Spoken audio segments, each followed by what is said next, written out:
Miss Jaylen LYDE. It's so good to Hi, see how you. are you? I'm You good. How are too. you? I'm doing well. I am doing well. How are you doing? I'm doing great. Thank you so much for taking the time out of your busy schedule today to be here with me. That's good. No problem. How has your first year been? My first First, this is year. first year, right? Of college for you. Yes, it is. Yes, it's been Yes. good. It's been good. It's been different. Of course, I began online, so I did my entire first semester online. So I was at home. Right. Yeah, Right. it was good. I just finished. I should be going in person in the fall, so hopefully I'll be able to go. But in the meantime, I've just been at home. So That's good. I hear you. I understand. It's been rough, but keep going. no, you have made such a positive impact in the city of Patterson, I've seen among like so many people, especially with our youth. And I know Mhm. that you wear many hats. You are not only a daughter and a sister, but you are an active member of your sorority, Delta Sigma Theta Sorority Incorporated, a minister as well, and as well as a full-time principal. Mhm. So you've done so many things. So many things. I've learned, Jordan, that what I learn is not mine to hold. I learn things and go to school and learn for me to always give back. Grew up in the city of Patterson, of course.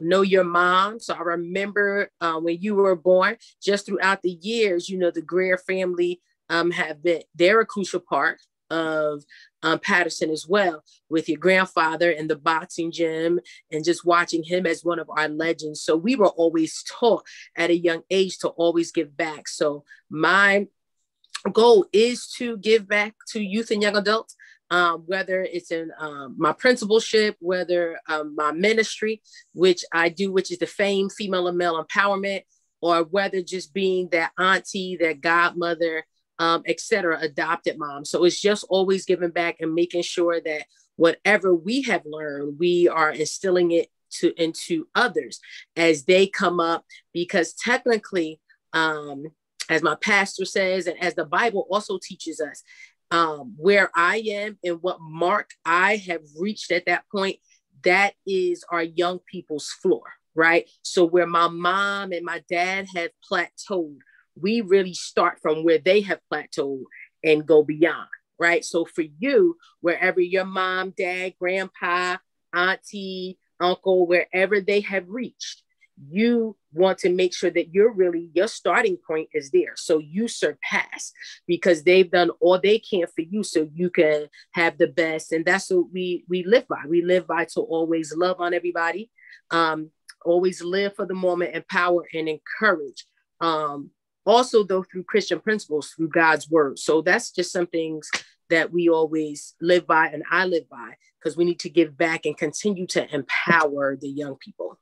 Let's start here. Yes. Now, why Okay. don't you tell a little bit about yourself and what you do? Okay. I am, of course, Minister Jaylen Eli. I am the principal of Rosa L. Park School of Fine and Performing Arts right now. I've been there probably since the December 2014.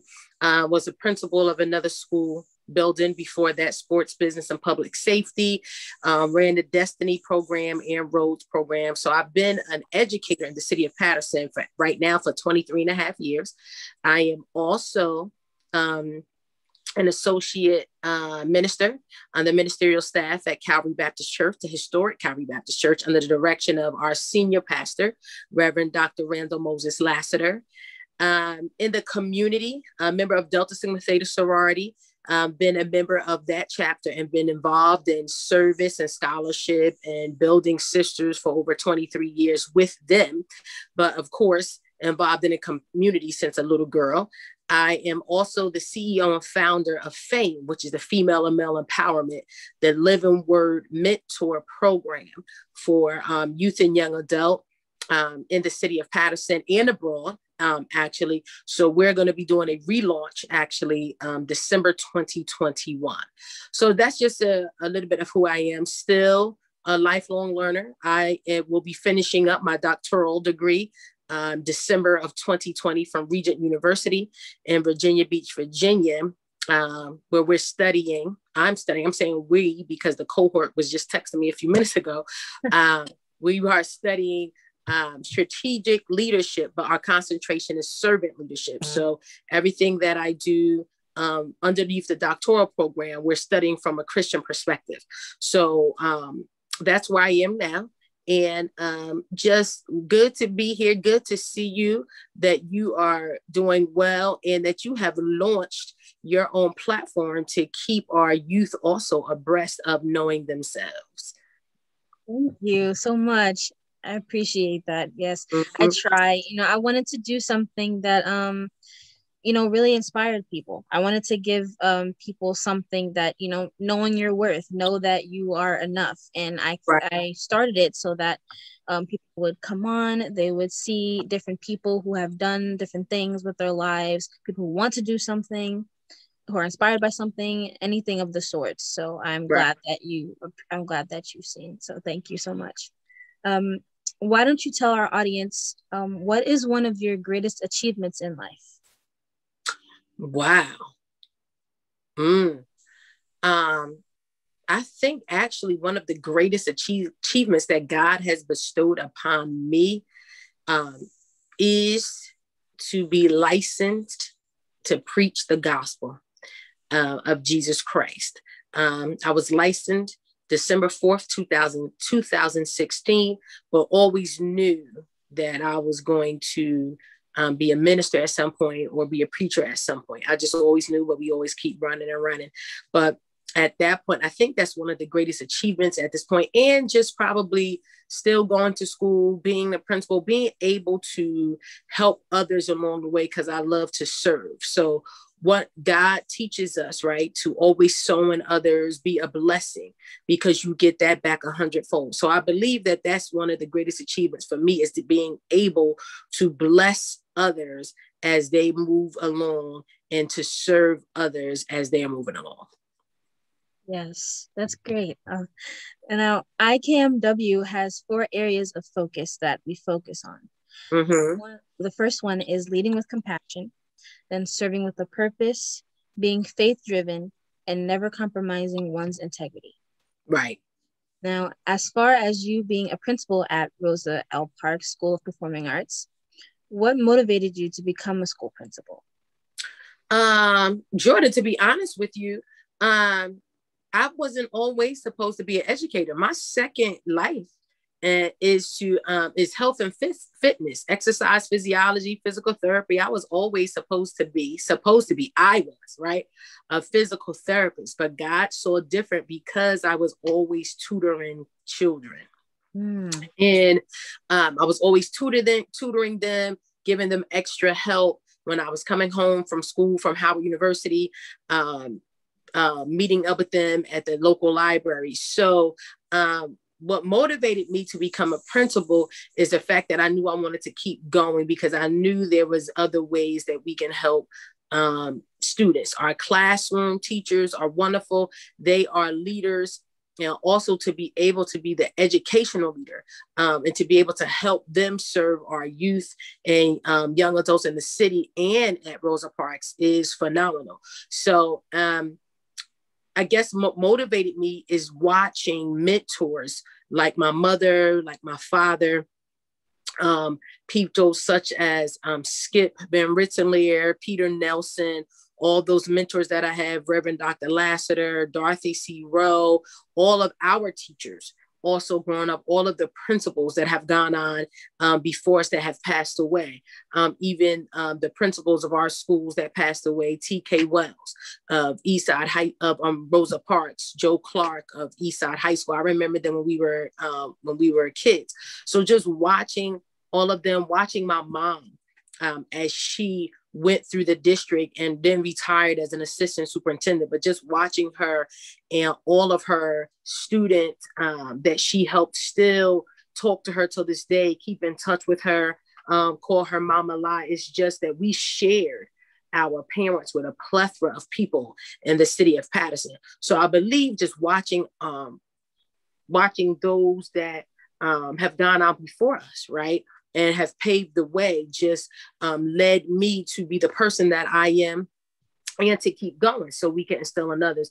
And I think being a principal, the rewarding thing about that is seeing our students flourish, seeing the students flourish, seeing the staff members have aha moments, right?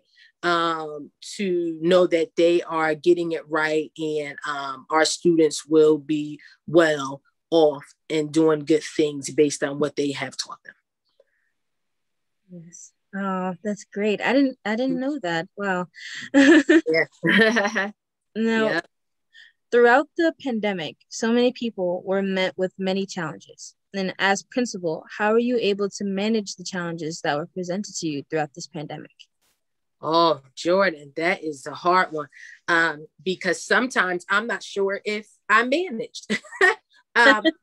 We were just thrown in, right? But I think what really kept us, Jordan, your organization, I Know My Worth, is founded on compassion, right?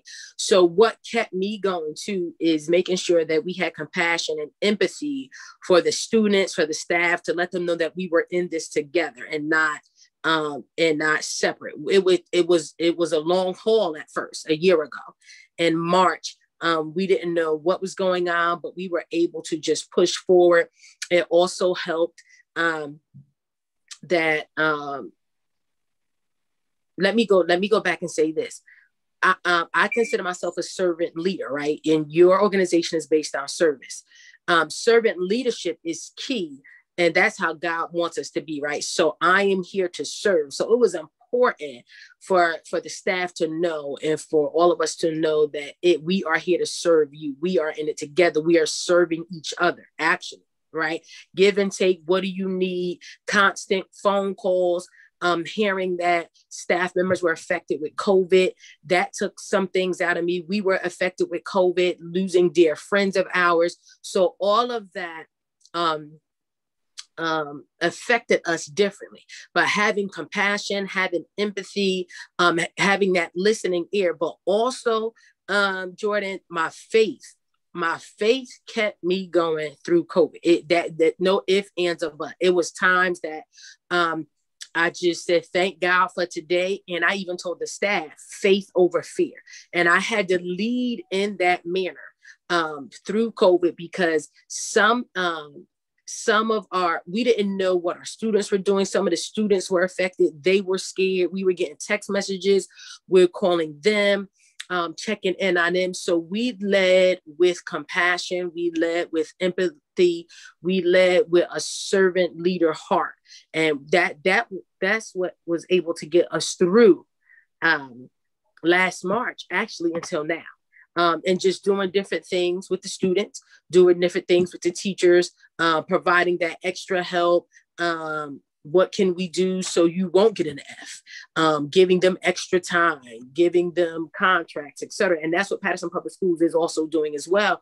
But I know at Rosa Parks, we implemented that ourselves. But for me, and also on the side of that, I had students calling me after hours, and even just staff members texting just to check on me was a really help too. A really help. It was a real help. Excuse me. It was a real help for us because they knew that we were handling many hats at that time, and it took us. It was a long haul, and we're still in it. We're not where we were, but we are still in it. So our students are still home. So we are still doing what we can to help them move forward. But Jordan, like I say, provide a seat, right? We need to give our children a seat at the table, to give them a voice. And so that's by any means necessary. But leading through God, concentrating on faith, right? Walking by faith and not by sight really helped, I believe, all of us during this time get through these unprecedented times that we are in. Oh, wow. Yes, because I know that my high school, when I graduated and the pandemic was on the brink of just starting, right. it really changed like right then and there, because we couldn't really do anything about it. Like Right.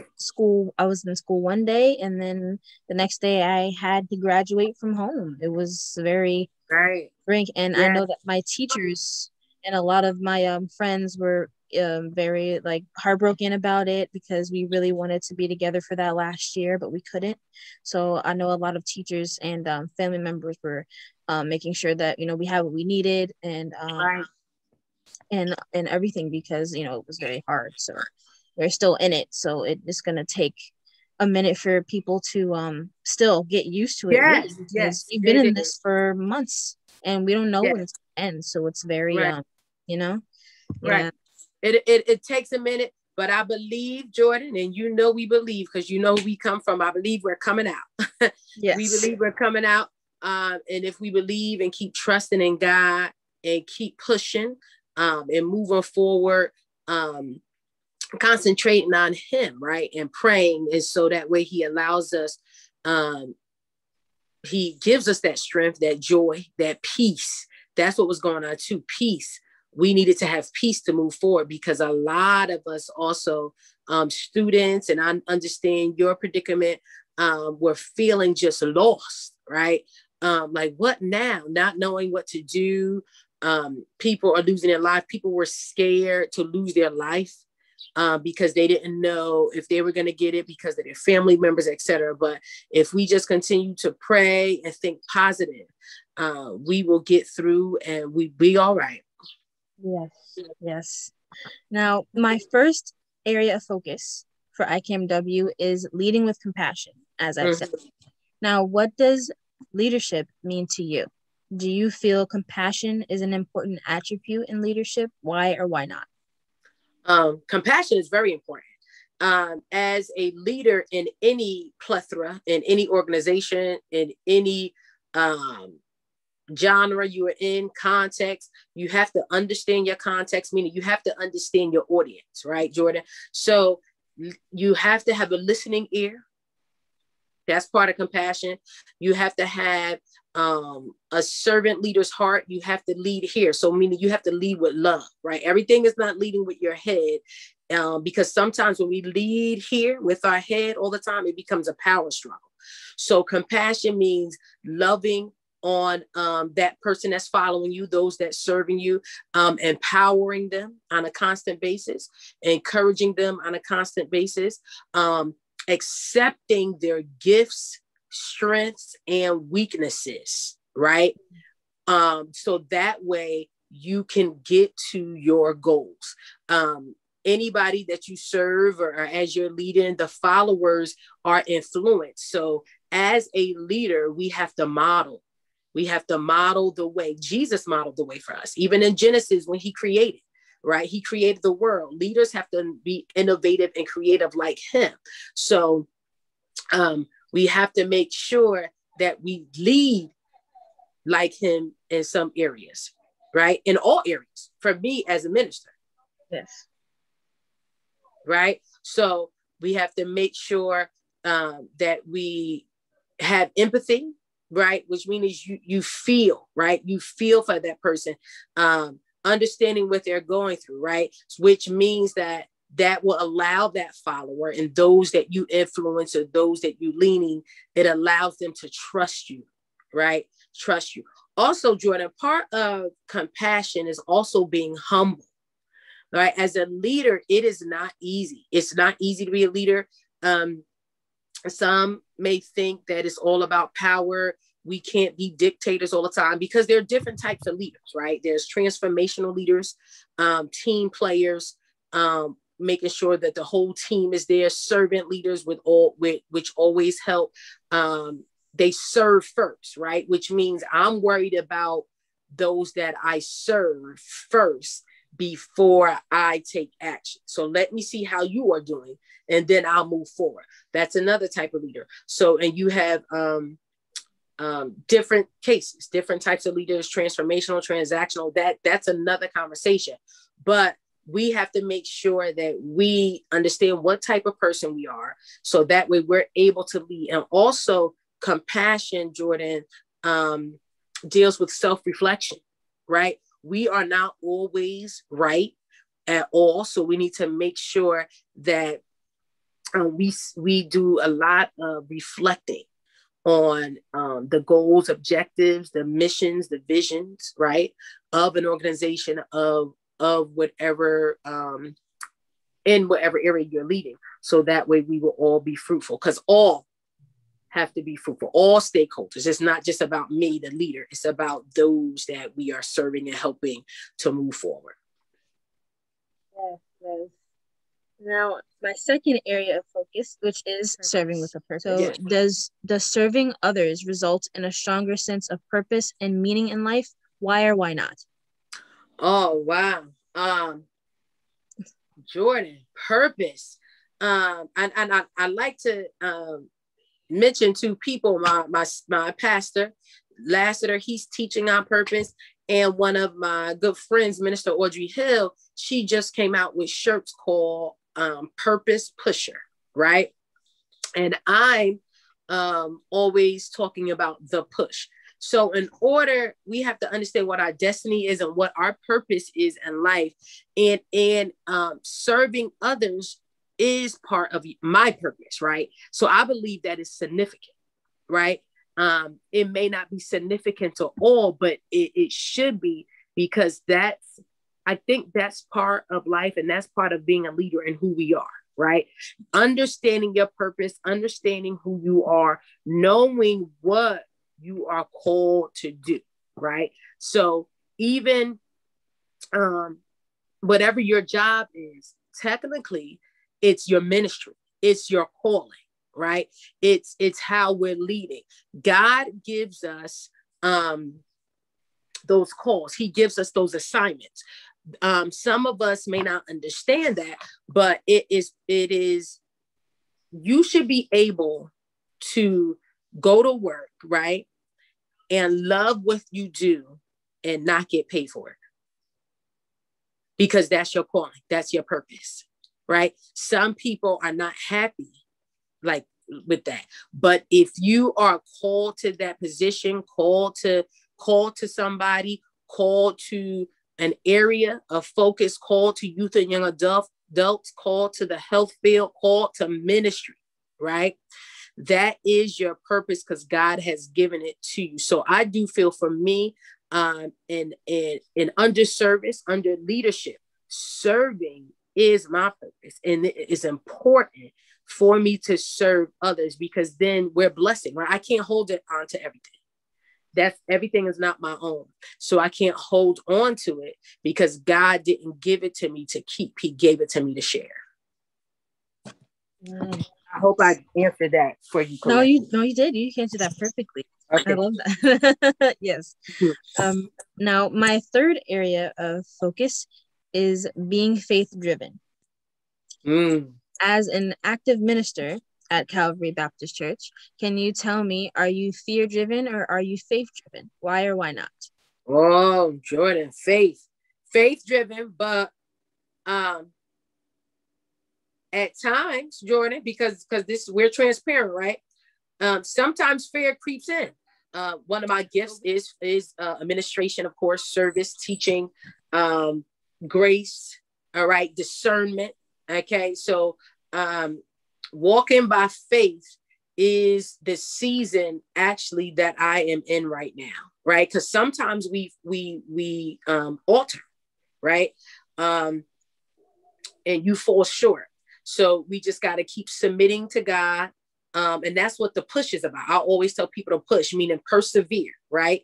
That's what the P is for. You undergird in him, meaning put yourself underneath him, right? Submit to him, sacrifice, and remain humble, right? So that way we can move forward and always have the faith to see your outcomes, because God will give it to you in his time. We can't operate on our time all the time. We have to operate on his time. So having faith in what you believe will happen is good. Having faith means to speak it into existence like it already is done. So you have to walk like it's already done, because God is preparing you for what is coming. Yes. Yes, that was perfect. Now, my last area of focus is integrity. Now, what is integrity to you, and why is it so important? Tell me why you should never compromise your integrity. Jordan, that's good. And as a young person, never compromise your integrity. Always stand up for what you believe in, right? Yes. Because it's part of ethics, Jordan. It's part of your ethical makeup. You don't know who you are. You will fall for anything if you don't know who you are. Which means God puts people in your circumference for you to work with, but also we know the devil slips through too and puts people in your circumference to see how you're going to get out, right? So you're going to be tested. So never compromise your ethical beliefs, your values, your morals, whatever you believe in, whatever you were brought up in. It is real. It is important to me because that is part of who you are. That's part of your makeup. It's part of people who look up to you or who look up to you and people that you influence. They look to you for that. So integrity is important because they don't want to ever see anybody that's lying, right? I'm going to say that liar, a cheater. That's not who I am, right? But I'm not saying that we can't have flaws, Jordan, right? We have flaws, but people may be able to see your flaws, but you still are trustworthy in your flaws, right? Flaws just mean that you're not perfect, right? This is my weakness, this is that, but you need to make sure that you are not compromising yourself for no one else's gain. There it is. Never compromise yourself for no one else's gain. It's a give and take relationship as a leader, right? You may have to compromise some things, let's say in a company, in an organization, because it's a give or take relationship, but you are not compromising the integrity of the vision and mission, right? So I know my worth. Fame has principles that we live by, right? We live on each other. We love on each other. We empower, we encourage through God's word, right? That's where we are. You are faith-based. You lead with compassion. You have a service component. So never compromise that in order to fit into the norm, because then it won't work. If you're compromising, it will never work, right? Or some things will backfire, right? Then because you compromise this, now I have to deal with this. It's always a cause and effect, right? And the compromise may always lead to a negative result because you compromised based on negative behavior instead of compromising based on positive behavior. You're right. So I'm compromising for a power move. Wow.